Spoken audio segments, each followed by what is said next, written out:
Physical exertion. Burning chest, sweat in the eyes, legs cannot move much longer. Which breaks first, the mind or the body? Exercise is an ideal way for one to improve themselves mentally and physically, but what happens when going to a gym is no longer an option?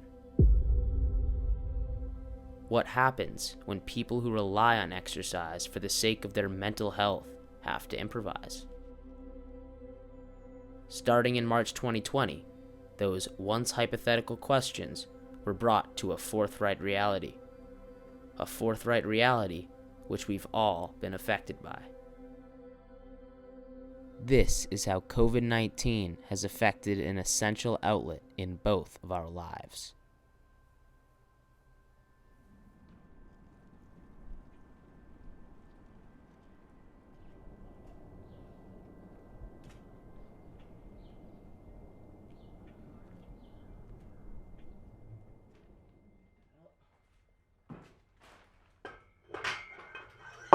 When the unprecedented times began, Mark and I were confined to our own homes.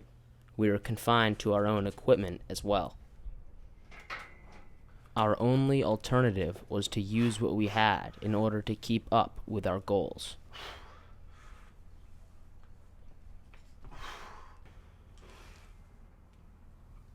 Before owning a weightlifting rack, cinder blocks balanced on a hollow copper bar worked just fine.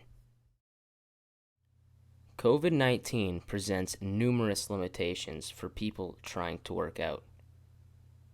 Wearing a mask makes it harder to breathe during intense exercise.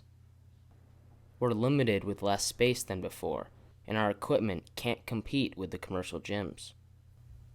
Exercise within itself is already a difficult and taxing activity, and this pandemic has only added to those challenges. At the end of the day, what truly matters is that we're not letting this pandemic stop us from maintaining a healthy well-being.